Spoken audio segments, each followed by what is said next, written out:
Hello friends, and welcome to the Forgotten Past. On this channel, you'll explore untold stories, lost events, ancient discoveries, and hidden secrets from across history. Let's view the video. Crazy Horse was more than a warrior. He was a symbol of defiance, vision, and sacrifice. Born into the Lakota nation during a storm of transformation and conflict, his life came to embody the spiritual and military resistance of an entire people as they faced the onslaught of American expansion. Crazy Horse was born around 1840 near the Black Hills, in what is now South Dakota. Known in Lakota as Thashunke-Witko, his early years were shaped by a traditional nomadic life. His people depended on buffalo, lived by the rhythm of the earth, and viewed the land as sacred. From an early age, Crazy Horse stood out. Unlike most Lakota, he had light brown hair and fair skin. This made him different, even among his tribe. But rather than weaken him, this uniqueness added to the mystique surrounding him and would later feed into his legendary status. Lakota children underwent vision quests to find their life paths. Crazy Horse ventured alone into the wilderness and received a powerful vision. A rider who moved fearlessly in battle, untouchable and humble. This vision would guide his every step and earn him a reputation as a spiritually guided warrior. As white settlers pushed westward, the Lakota world began to unravel. The Oregon Trail brought wagons through buffalo ranges, while forts sprung up across sacred lands. The boy who had seen visions of battle would grow up amid broken treaties, stolen land, and looming violence. His first skirmishes came not against Americans, but neighboring tribes like the Crow. He quickly proved himself, riding with courage and silence, never boasting. Elders and warriors noticed. He didn't seek power or praise. He followed the path revealed in his vision, always calm and distant, yet fiercely brave. By his late teens, Crazy Horse was known across the Oglala bands. He earned his first war honors and was recognized as a leader in training. His quiet demeanor masked an unwavering commitment to defending his people. In him, the Lakota saw not just a warrior, but the living spirit of resistance. The 1850s marked a turning point for the Lakota. Increasing numbers of settlers moved westward, and U.S. authorities began violating previous treaty boundaries. The Fort Laramie Treaty of 1851 aimed to preserve peace, but instead laid the groundwork for conflict. Promises made to the Lakota would soon be broken with devastating results. The treaty designated Lakota territory across the northern plains. In return for safe passage for settlers, the U.S. government pledged annuities and respect for tribal land. But as more immigrants flooded westward, the agreement was disregarded. White encroachment became a daily reality, and tensions flared across sacred Lakota land. The discovery of gold in Montana and the Black Hills triggered a frenzy. Prospectors carved trails through Lakota hunting grounds, ignoring native claims. The Bozeman Trail, in particular, cut through the Powder River Basin, a vital area for buffalo. Crazy Horse watched as buffalo herds vanished and foreign wagons rolled in. Crazy Horse first fought U.S. soldiers in the mid-1860s. He joined war, parties that attacked wagon trains and soldiers along the new trails. These weren't mindless raids. They were calculated acts of resistance. For Crazy Horse, each engagement was about more than territory. It was about survival, honor, and prophecy. In 1865, Crazy Horse helped lead warriors in the Battle of Platte Bridge. U.S. troops attempted to reinforce the region, but Crazy Horse and his allies struck decisively. Using terrain and surprise, they ambushed soldiers crossing a bridge near present-day Wyoming. The Lakota message was clear. They would defend their lands. This period also saw the rise of stronger intertribal alliances. Crazy Horse fought alongside Northern Cheyenne and Arapaho warriors, creating a united front. The combined resistance magnified their impact. Leaders like Red Cloud took political command, while Crazy Horse remained the silent warrior, haunting the U.S. frontier with every bold strike.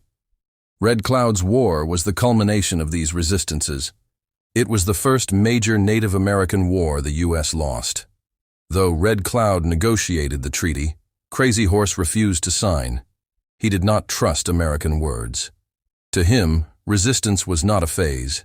It was a sacred responsibility passed by vision. The Bozeman Trail became a flashpoint in the Lakota struggle. It ran directly through the Powder River country, core hunting territory guaranteed to the Lakota by treaty. Yet the U.S. military built forts along this trail, provoking fierce resistance.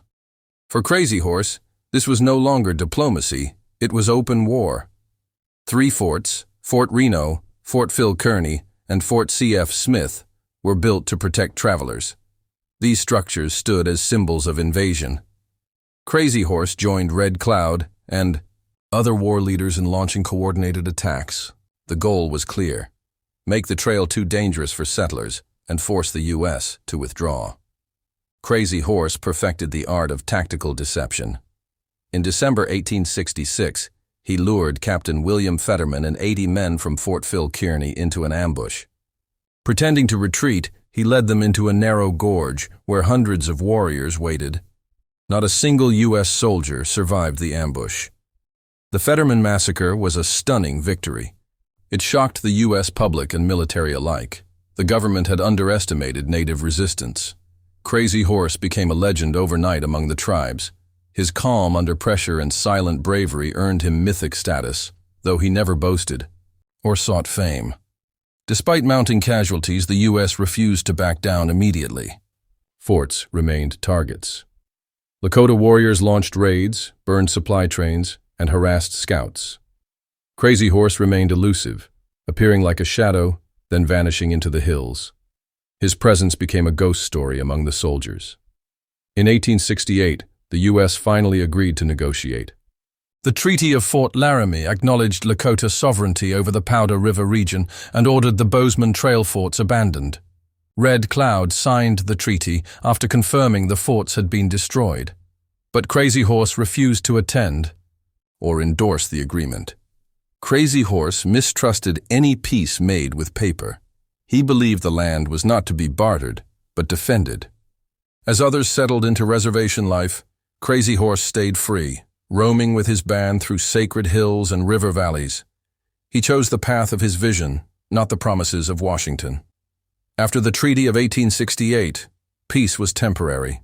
The high U.S. government's thirst for the Black Hills and westward expansion shattered any fragile trust. Crazy Horse, still refusing reservation life, became a beacon of resistance. His actions in this buildup would help shape one of the most iconic battles in American history. In 1874, General George Armstrong Custer led an expedition into the Black Hills and confirmed rumors of gold. This illegal invasion sparked a flood of miners. Though the Black Hills were sacred to the Lakota, the U.S. refused to stop the incursion. Tensions reignited across the northern plains. The government ordered all hostile tribes to report to Indian agencies by January 31, 1876. Crazy Horse and others refused. They had no intention of surrendering their way of life. Instead, they prepared for war. Warriors gathered in increasing numbers, creating one of the largest native resistance forces ever assembled. Crazy Horse continued leading small-scale guerrilla strikes, harassing U.S. forces and disrupting their supply lines. These skirmishes weren't random. They were designed to draw the enemy in, wear them down, and buy time for the growing tribal alliance to organize a full defense along the Great Plains. As spring approached in 1876, Sitting Bull, a respected Hunkpapa Lakota leader, held a massive sundance ceremony. He had a vision of soldiers falling like grasshoppers. Crazy Horse joined forces with Sitting Bull, Gall, and other major figures. Their unity marked a rare and powerful moment in Native history. Together, the combined Lakota, Cheyenne, and Arapaho moved toward the Little Bighorn River. They were not running, they were waiting. Crazy Horse did not seek battle for glory, but to fulfill his sacred duty.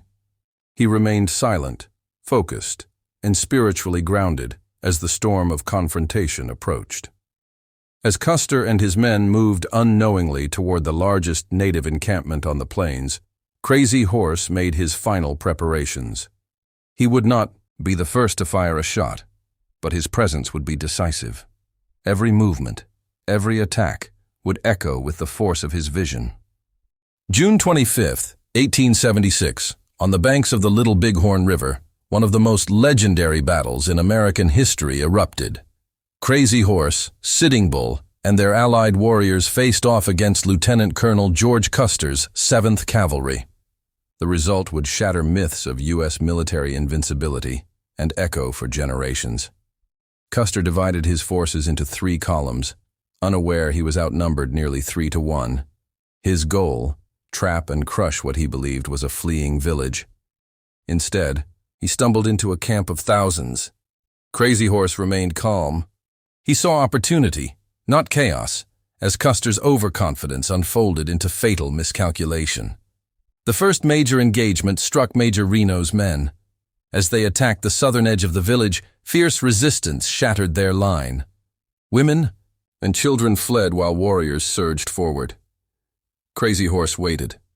He would strike when the moment was perfect, swiftly, surgically, like the vision he'd followed since boyhood. Custer's wing then attempted to flank the village from the north. He found himself isolated, his men surrounded. Crazy Horse led, a devastating charge through the brush and coulees, riding bareback, his face painted and adorned with feathers. He didn't shout or boast, he simply rode, and death followed in his wake. The terrain favored the Lakota and Cheyenne.